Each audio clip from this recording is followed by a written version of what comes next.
Good morning, ASEAN. Freshen up your world, your thought, and your idea with us every Monday to Friday from 7:30 to 8 a.m. I'm Nirasha Malisaklamia. And I'm Rina Jumbersit. It's Thursday, the 10th of October, and we'll start first with the ASEAN Summit as the Chinese Premier Li Keqiang held a summit meeting with the Association of Southeast Asian Nations, or ASEAN counterparts, yesterday in Brunei.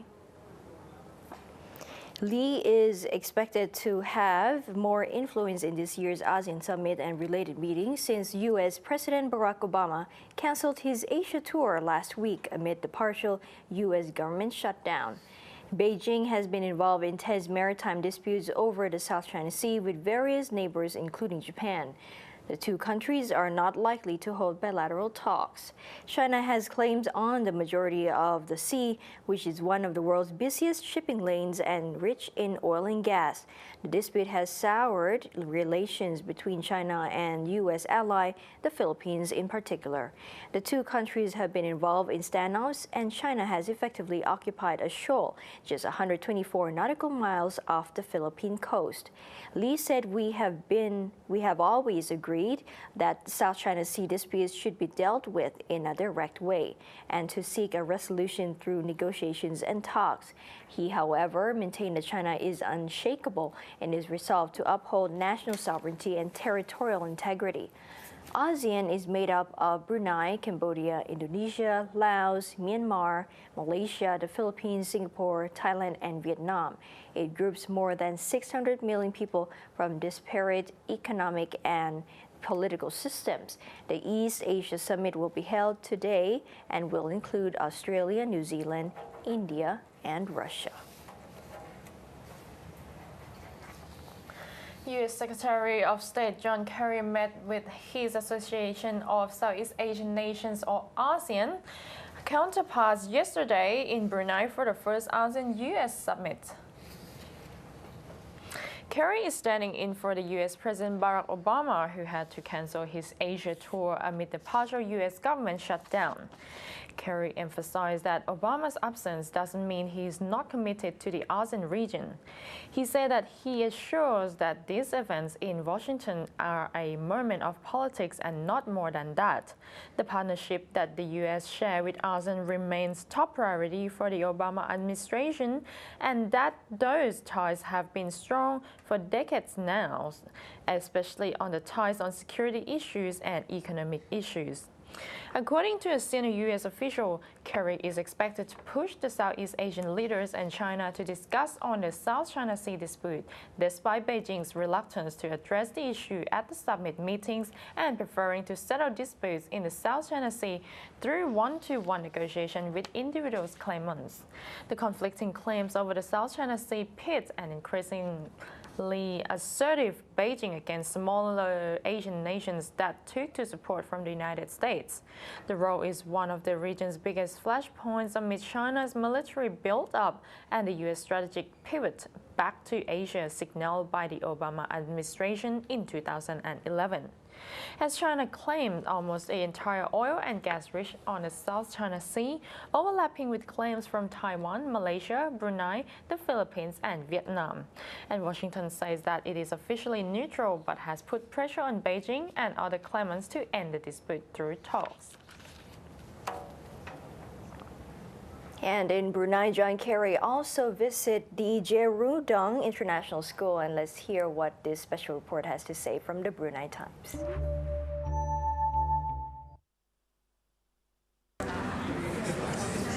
The U.S. Secretary of State John Kerry attended a roundtable talk with ASEAN Young Leaders at the Jerudong International School, where he highlighted the unbelievable possibilities in the region. Kerry addressed young leaders, emphasizing the stunning transformations taking place in the region, where 65% of it involves people under the age of 35. The floor was then open for discussions on national and wider issues in the ASEAN region. The Secretary of State is in Brunei to attend the 23rd ASEAN Summit representing President Obama, who is absent due to budget standoffs in Washington. What you see now as the greatest challenges, what do you want people in my position to be thinking about? What should we be trying to achieve together? Oh, during the dialogue itself, we've been talking about what's actually happening in Southeast Asia, and one of the major problems that we found out is clean water supply, which I mentioned just now, and what I have a team when I came back from US. Then we go to schools, we go to primary schools, and educate them about the importance of clean water.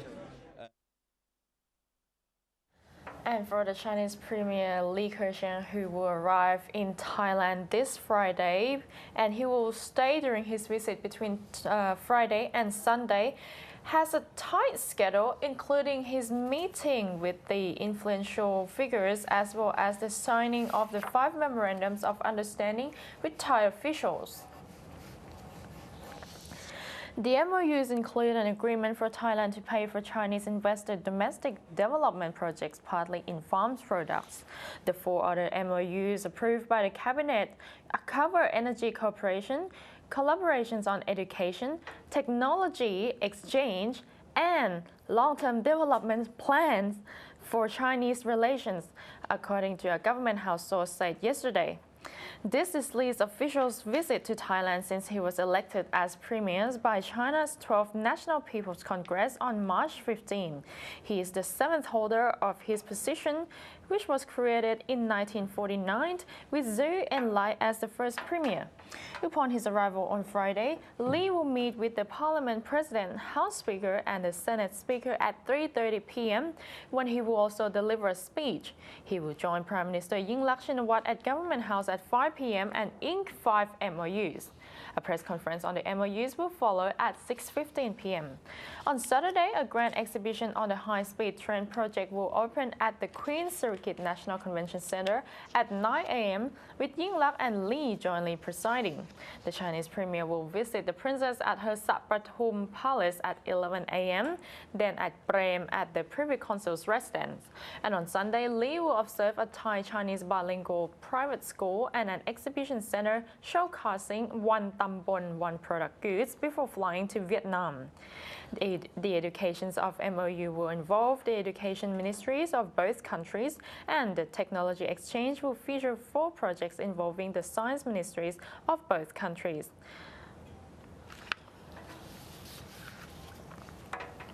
Myanmar is due to take over the chair of the ASEAN Summit next year, and during a 2-day summit in Brunei's capital, Bandar Seri Begawan. This will be the first time for Myanmar to assume a leadership role in the ASEAN regional bloc in 17 years. Myanmar will take over as a chair of ASEAN for the first time in 2014. It will be an event for the new Myanmar to showcase its wide-ranging reforms and democratic values and practices it has chosen to embrace, said Yin Mint, Myanmar's ambassador to Brunei, in an interview with the Brunei Times. Myanmar became an ASEAN member in 1997 and has had to wait the longest period in the association's history to serve as chair, which alternates among the 10 Southeast Asian member states each year. The ASEAN Bloc of Nations is a geopolitical and economic organization which was formed on the 8th of August 1967. Myanmar had an opportunity to serve the ASEAN chair in 2006, but had to give up the chance as ASEAN feared possible protests from the United States and Europe, who still had economic and political sanctions against the military government. Only when Myanmar began a series political and economic reforms in 2011 did ASEAN leaders decide to allow Myanmar a chance to chair the association in 2014. Yin Mint added that Myanmar is a nation of 60 million and we are in no shortage of political will or human resources to handle the responsibilities that come along with ASEAN chairmanship.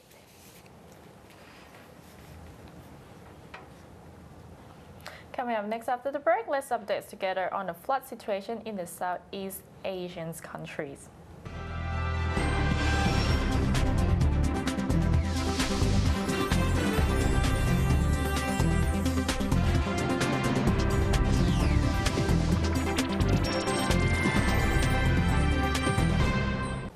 update on this flood situation in Thailand as the flood waters reached Chonburi's Amata Nanakan Industrial Estate. Yesterday, only 2 factories on the estate has been forced to shut down for 2 days, according to its estate's chief of operations. Vipul Gomadit, the estate's chief of operations, insisted flooding had not hit the estate's 200 factories and forced them to close, as some news reported claimed. Meanwhile, the Stop Global Warming Association will today file a lawsuit with the Central Administrative Court seeking an urgent session and an injunction suspending the government's upcoming public forum over the 350 billion baht water and flood management scheme. Wibun said surrounding areas of the 2 factories were under 10 centimeters deep flood water, inconveniencing workers trying to get to work, but the estate's other 200 factories had not shut down.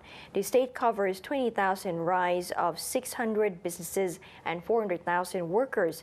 It was prepared for a flood emergency with fast installing flood barriers and 3 water pushing machines from the Royal Thai Navy. The Labor Ministry yesterday launched a flood victim assistance center and said 11 establishments had been forced to temporarily close and 731 workers were affected. Acting Permanent Secretary for Labor Tirasak Sukontachat said 606 business establishments in Nakhon Nayok, Surin,ศรีสะเกษ Ubon Ratchathani, Buri Ram, Chachoengsao, and Chonburi had been affected by floods. Besides the 11 closed establishments, 439 workplaces involving 3,000 workers were indirectly hit by floods in surrounding areas and routes used by laborers to get to work. He said the ministry's Inspector General would visit flood-hit people in Nakhon Ratchasima, Phimai, and Chumphong districts at the weekend. And now let's have a look in Laos at floods damage in the southern provinces in Laos caused by storms last month has climbed to 500 billion kip, with Sarawak alone facing a 314 billion kip damage bill. Sarawak Province Department of Labor and Social Welfare Deputy Director Sudalay told Vientiane Times that the province agriculture sector has sustained about 249 billion gigs in damages. Severe storms passes through the south from September 18 to 24, causing torrential rain and widespread flooding in 4 provinces.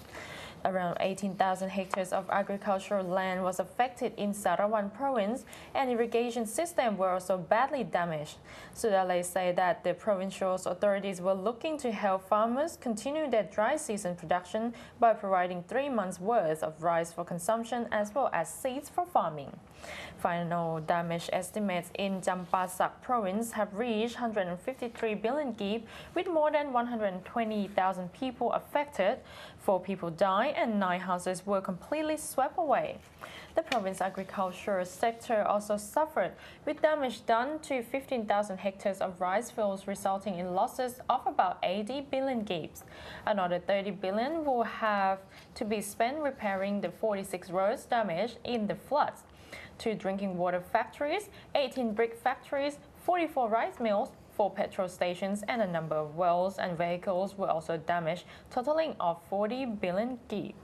Relief aid provided to the province has reached 993 million kip so far, including rice, drinking water, and medicine given by local and international organizations and individuals.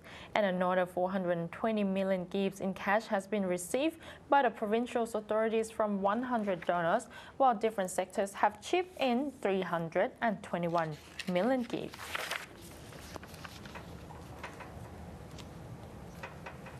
And to the flood situation in Cambodia, the Cambodian senior disaster control officials said yesterday that floods have killed at least 104 people and affected 1.5 million people in Cambodia in the past 3 weeks.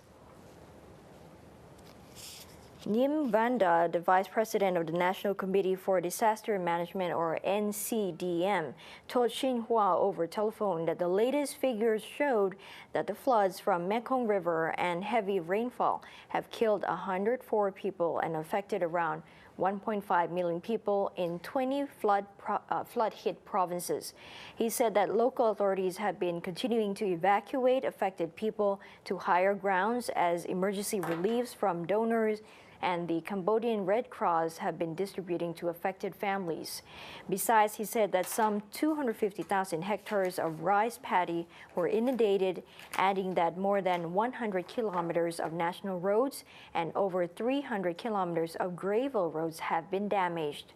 He said that as of Wednesday, water levels at Mekong River have no longer posed a concern to northeastern provinces, but flash floods still hit some provinces in the northwestern provinces such as Battambang, Pailin, Odermanchai, and Bantay Manchai.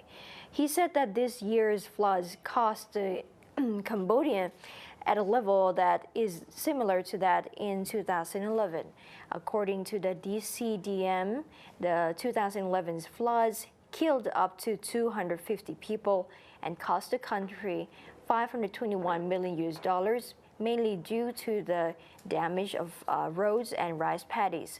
Floods usually hit Cambodia between August and October. However, last year, floods killed only 14 people. Now let's have a look at Indonesia, as Bank Indonesia or BI and the government are confident that this year's economic growth will be higher than the International Monetary Fund's or IMF projections thanks to improvements in the third quarter of 2013. Finance Minister Shatib Basri said that the IMF projection was too low given the current consensus of 5.5% to 5.9% growth of the gross domestic product. He also said that the IMF projection was not consistent with the estimation of the current account deficit, which stands at 3.4% of GDP in 2013. According to Shatib said over the phone, Indonesia's current account deficit is driven by high imports, which are mostly raw materials and capital goods. If imports remain high, investment will remain high. Economic growth cannot be that low if investment are still high. The minister added that next year's economy would improve on the back of better economic conditions in the United States and Japan. He was commenting on the World Economic Outlook issues on October 7, in which the IMF slashed its projection on Indonesia's growth to 5.3% from 6.3% set in April. The organization said that Indonesia's economy would improve in the following year, with GDP growth estimated to stand at 5.5%. However, the 2014 growth estimation was also lower than the IMF's earlier projections of 6.4% in April. And that wraps up our Good Morning ASEAN edition. See you again, same time, same place, same channel. Thank you so much for joining. I'm Weena Jungprasit. And I am Nira Shamali Saklami. สวัสดีค่ะ สวัสดีค่ะ